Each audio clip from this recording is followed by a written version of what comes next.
हाय नमस्ते, आप देख रहे हैं मसाला बैट्स। आज की ताज़ा तरीन खबरों में आपका स्वागत है। चुनावी चंदा पर नया खुलासा आया है सामने। सुप्रीम कोर्ट के फैसले से 3 दिन पहले सरकार ने दी 10,000 इलेक्टोरल बॉन्ड छापने की मंजूरी।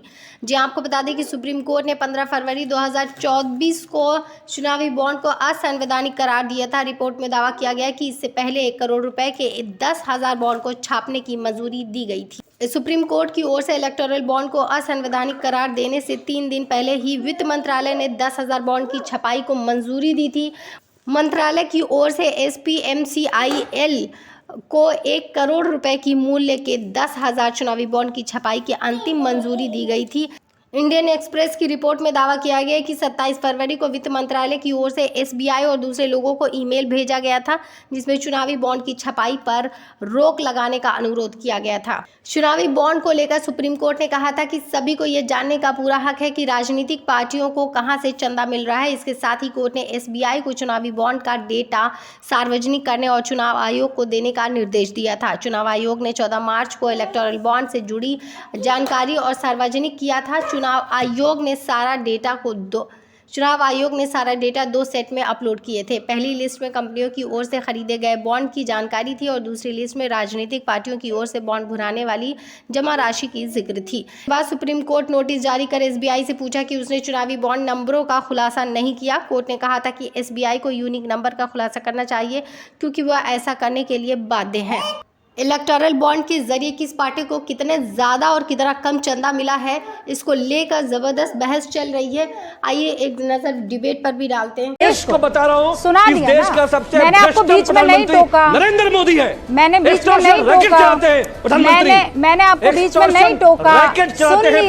सुन लिया ना मैंने। आप इतने उतावले क्यों हो रहे हैं? आपने बोला तो सुन रहे हैं, प्राइम मिनिस्टर को सुन रहे हैं। आपने जो बोला मैंने सुना दिया। हाँ, अब मैंने आपको सुन लिया ना। मेरी बात सुनिए ना, क्रॉस क्वेश्चन ना करूं। यहाँ आपकी ये मजलिस लगा के हम लोग बैठ जाएं क्या? अमित भाई रोजा रखा है तो इसका मतलब ये थोड़ी कि आप इमाम बन जाएंगे। हाँ?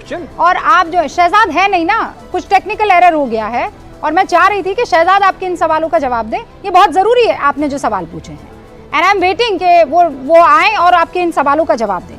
लेकिन चूंकि आपने इन तमाम ये जो इलेक्टोरल बॉन्ड खरीदने वालों का जिक्र किया है, फ्यूचर गेमिंग भी उनमें से एक था। TMC इंडिया गठबंधन की साथी है कि नहीं है?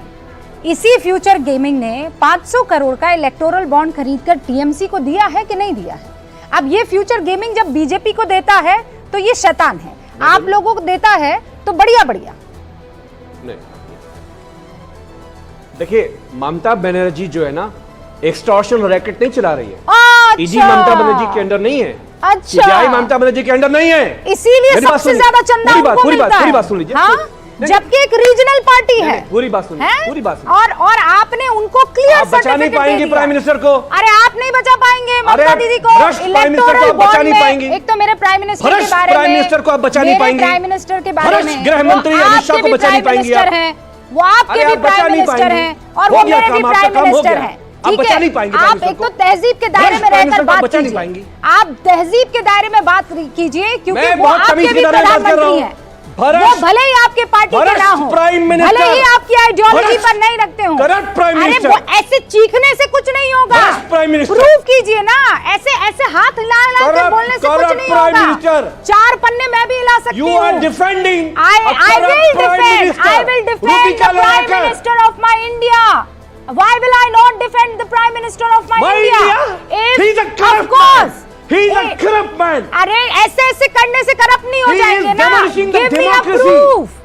Give me a proof. He is demolishing the democracy. मैं कह रही हूँ give me the proof. आप यहाँ क्यों बैठे हैं? करप्ट चीखने से अच्छा है वहाँ जाइए और दर्ज करवाइए। आप तो अच्छे खासे वकील है ना, दर्ज करवाइए।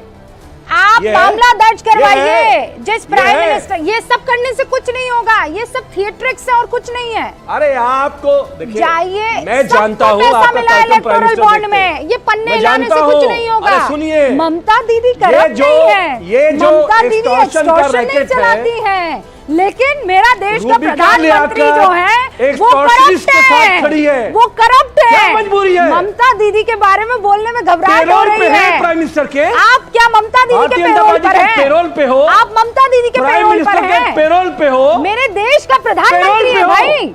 जैसे मैं आपके अखिलेश यादव की इज्जत करती हूँ, जैसे आप देश के प्रधानमंत्री की इज्जत नहीं करेंगे। आपको इतनी नफरत है उस आदमी से कि आप उस कुर्सी की इज्जत भी नहीं करते हैं।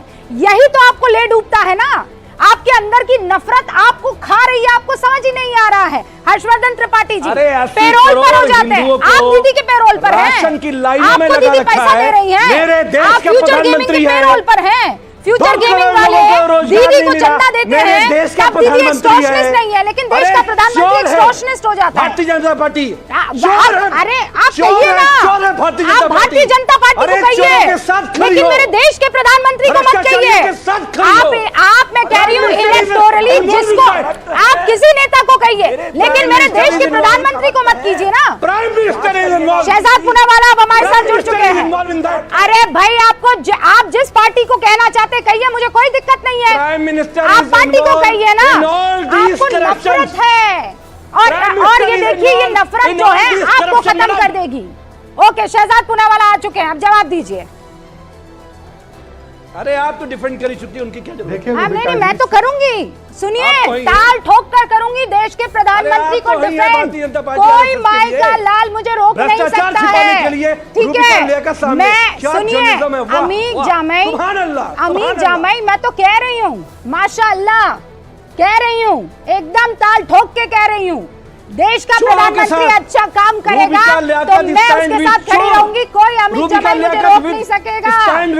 अमित जमाई आप रहिए जिसके साथ आपको रहना है। Shehzad Poonawalla on screen please. देखिए रूबिका जी, आज तो सवाल सिर्फ इतना है कि पहले करेंगे भ्रष्टाचार, फिर चिल्लाएंगे अत्याचार अत्याचार, खेलेंगे विक्टिमहुड कार्ड, क्योंकि उनको लगता है इनका जन्मसिद्ध अधिकार है भ्रष्टाचार करना। भाई कोर्ट आपके खिलाफ फैसले दे रहा है ना, आज कोर्ट ने आपके खिलाफ फैसला दिया है। और अमित जमाई जी, मुझे तो हैरत होती है कि एक समय था कि अरविंद केजरीवाल मुलायम सिंह यादव जी को जेल में डालना चाहते थे, वो लालू प्रसाद यादव को जेल में डालना चाहते थे, सोनिया जी को जेल में डालना चाहते थे। आज लालू प्रसाद यादव के साथ खड़े होकर भ्रष्टाचार के खिलाफ कार्रवाई पर वो बोल रहे हैं। और आपकी भी स्थिति इस प्रकार से हो चुकी है कि जनता ने 14, 17, 19, 22, 23 इसमें रिजेक्ट करने के बाद आपने भी आज इस प्रकार की राजनीति अपनाई है कि उन्हीं के साथ खड़े जो मुलायम सिंह यादव को जेल में डालना चाहते थे। भाई अमित जी, मैं आपसे एक ही बात पूछना चाहता हूँ, अमित जी मैं तो आपको केवल एक ही बात पूछना चाहता हूँ, तो कोर्ट ने फैसला किया ना इस पे, आप जेल में डालना चाहते थे कि नहीं? बताइए। सारे मामलों पर कोर्ट ने क्लीन चिट दिया है। शहजाद पूनावाला प्राइम मिनिस्टर नरेंद्र मोदी को, गृह मंत्री श्री अमित शाह जी को जेल में डालना चाहता था कि नहीं? विश्वास नहीं है क्या? हाँ या ना? कोर्ट में विश्वास नहीं है क्या अमित जमाई? अरे भाई अमित जमाई, आप तो चिरकुट और चुटोया कांग्रेस को कह रहे थे, धोखेबाज कह रहे थे, आप आज उनकी गोद में बैठ गए। आपने तो धोखेबाज पार्टी के साथ गठबंधन कर लिया, आपकी बातों का क्या विश्वसनीयता है भाई? जिस प्रकार से अखिलेश यादव कल तक धोखेबाज और चिरकुट कह रहे थे कांग्रेस को, आज उसी चिरकुट और धोखेबाज कांग्रेस के गले लिपट लिए। आप स्वयं लेफ्ट पार्टी में जब थे तब कहते थे कांग्रेस को समाप्त करना है केरल में, आज आप समाजवादी पार्टी के साथ आ गए। कल तक चिरकुट कह रहे थे, आज कांग्रेस पार्टी की गुणगान कर रहे हैं। तो इसीलिए अमित जमाई जी, आज सिर्फ सवाल इतना है, मैंने राहुल जी को विश्वास जेल में डालने का बात नहीं बोला, इतनी सी बात है। कोर्ट ने अरविंद केजरीवाल को जेल में भेजा है, कोर्ट ने संजय सिंह को जेल में भेजा है, कोर्ट ने मनीष सिसोदिया को जेल में भेजा है, कोर्ट ने विजय नायर को जेल में भेजा है, पर आपको कोर्ट पे विश्वास नहीं है। और मुझे बता दीजिए कि जनता पे तो विश्वास है ना, जनता ने 14, 17, 19, 22, 23 लगातार इन बातों को सुनकर आपको रिजेक्ट किया है। इसीलिए अमीक जमाई जी, कोर्ट ऑफ पब्लिक ओपिनियन से लेकर कोर्ट ऑफ लॉ तक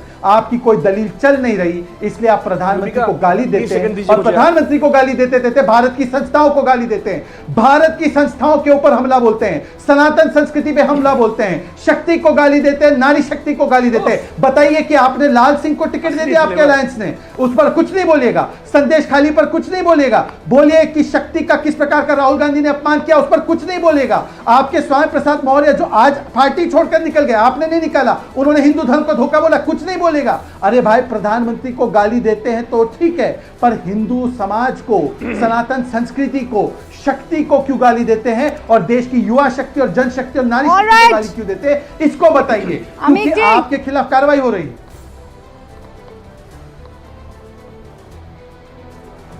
मैं कह रहा हूं शहजाद साहब से, आप केजरीवाल जी को फांसी दे दीजिए, पूरे विपक्ष को फांसी दे दीजिए, लेकिन आप ये बताइए कि जिस 100 करोड़ का मामला आपने केजरीवाल के इल्जाम पे लगाया है, केजरीवाल साहब पे, आपकी भारतीय जनता पार्टी का नेशनल प्रेसिडेंट जेपी नड्डा, गृह मंत्रालय के अंडर चलने वाला एनफोर्समेंट डायरेक्टरेट हमारा, जो इसका काम नहीं था, ये पूरी जो लिस्ट है, ईडी का छापा पड़ता है, फिर एक्सटॉर्शन का मनी भारतीय जनता पार्टी के अकाउंट में जाता है।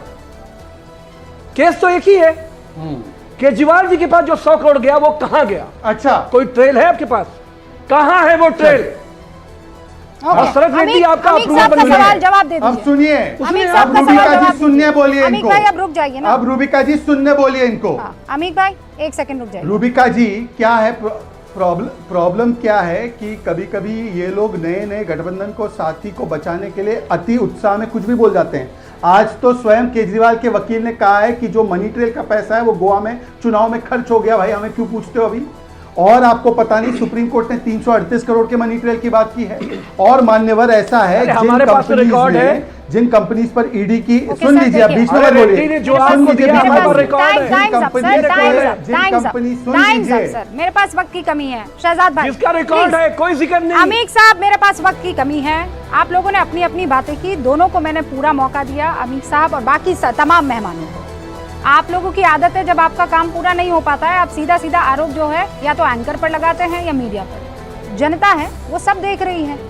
आपके साथ जो हो बहुत बढ़िया, और अगर वही काम सरकार के साथ हो रहा है तो कह रहे करप्ट है, गड़बड़ी है। क्या कुछ राय प्लीज कमेंट जनता बॉक्स है में सामने, जरूर बताइएगा। एकदम क्लियर हो जाएगा। दूध का दूध, पानी का पानी।